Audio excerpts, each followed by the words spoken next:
Assalamualaikum warahmatullahi wabarakatuh. Balik lagi bersama channel saya, channel Ramdan 16, yang akan menceritakan misteri tumbal yang ada di jembatan untuk dijadikan pesugihan. Kami sekeluarga baru saja pindah ke sebuah perumahan yang jauh dari hiruk-pikuk kota. Daerahnya bisa dibilang strategis karena hanya ada satu jalan raya besar menuju kompleks ini. Sisanya harus lewat jalan kecil perkampungan warga.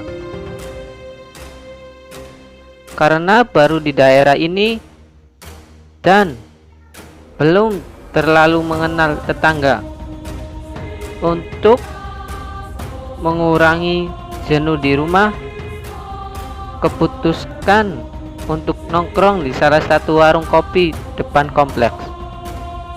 Di sana terlihat ada beberapa anak muda sepantaranku yang asik bernyanyi, diiringi dengan gitar dan nyanyian lagu indie.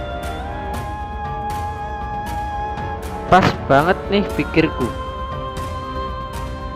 Malam bang, sambil menepuk salah satu mas-mas berambut gondrong dengan topi bertulisan Supreme di depan. Sontak saja seluruh orang yang ada di sana memandangiku, seolah-olah bertanya, "Baru pindah di kompleks sana, gabung ya bang?" ucapku. Sama seperti tongkrongan cowok pada umumnya yang enggak susah-susah amat lah untuk diajak ngobrol. Mereka pun menerima dengan sukacita. "Udah berapa hari bro di sana?" kata mereka. "Udah jalan 3 minggu nih bang," jawabku. Sedang asik-asiknya membagi pengalaman dengan mereka, tak lama datang seorang dengan motor yang terlihat habis terjatuh karena ada goresan di samping kanan motor dan spion patah di bagian yang sama. Orang tersebut meletakkan motornya begitu saja. Saya dan kawan-kawan yang ada di warung kopi menghampiri. Orang itu kulihat celana panjang coklat miliknya terlihat kotor dan di bagian dengkul robek menyisakan kulit yang berdarah. Serentak kami bangun dan bertanya kepada Mas tadi. Dia hanya terdiam dan sekali terlihat seperti orang kebingungan. Tak mau mengambil resiko, kita memutuskan untuk menenangkan dahulu, baru diajak bicara. Ibu warung meletakkan teh manis hangat untuk diminum si pengendara itu.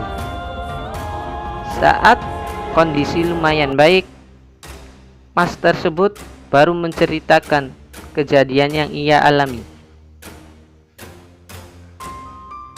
"Tadi ban saya dililit ular bang," ucapnya. Kami tentu kebingungan dong. Pasalnya, ular seperti apa yang bisa melilit ban sampai orang mengendarai terjatuh? "Ularnya besar, seperti siluman," tambahnya kembali. "Di jembatan gantung atas sungai bukan bang?" tanya salah seorang dari kami. "Ya iya, benar, jembatan gantung merah." Ternyata setelah kejadian tersebut, orang di perumahan ini cerita jika jembatan gantung merah memang terkenal dengan kejadian anehnya. mulai dari kecelakaan tunggal, melihat sosok anak kecil yang berjalan di malam hari, hingga penampakan yang seperti dikatakan pengendara tadi, yakni siluman ular. Mereka meyakini jika orang yang meninggal di sana sejatinya untuk dijadikan tumbal pesugihan. Hal ini diyakini karena warga setiap pagi selalu melihat ada sesajen yang diletakkan di pinggiran jembatan tersebut. Namun hingga kini tidak ada yang tahu siapa dalang di baliknya. Kisah yang beredar tersebut cukup membuatku sedikit ketakutan.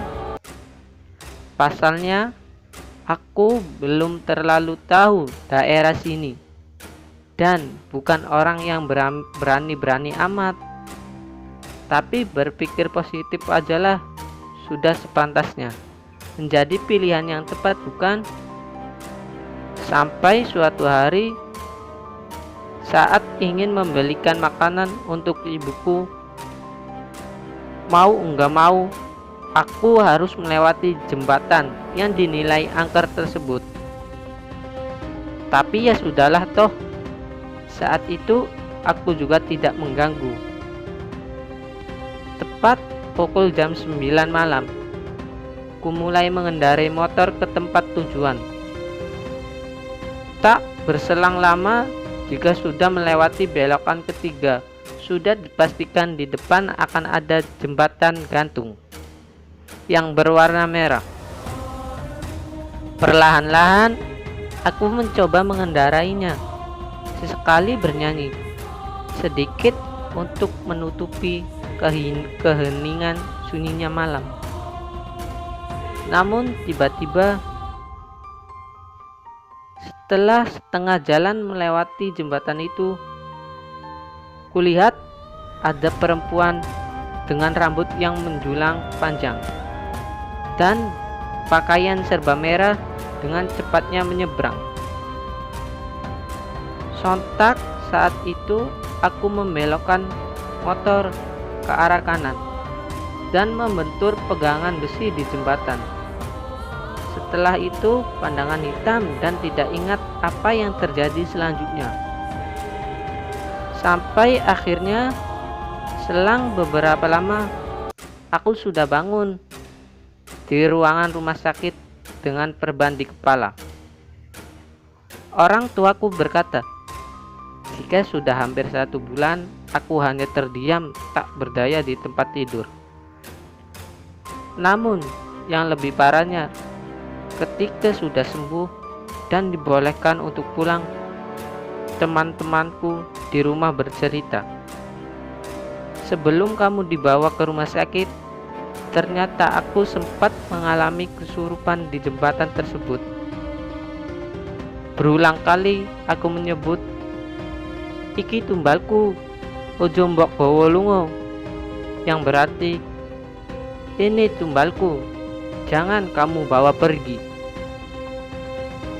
Dengan nada marah-marah. Entah bagaimana sampai akhirnya petugas medis dan warga sekitar bisa mengangkat ke ambulan dan membawa ke rumah sakit. Dari sana aku mulai berpikir dan bersyukur karena selamat dari jeratan tumbal pesugihan jembatan merah. Cerita ini merupakan reka ulang dari kisah yang berkembang di masyarakat. Kesamaan nama dan tempat kejadian yang kebetulan belaka. Buat kalian yang suka dengan video ini, jangan lupa subscribe, like, share, dan komen. Wassalamualaikum warahmatullahi wabarakatuh.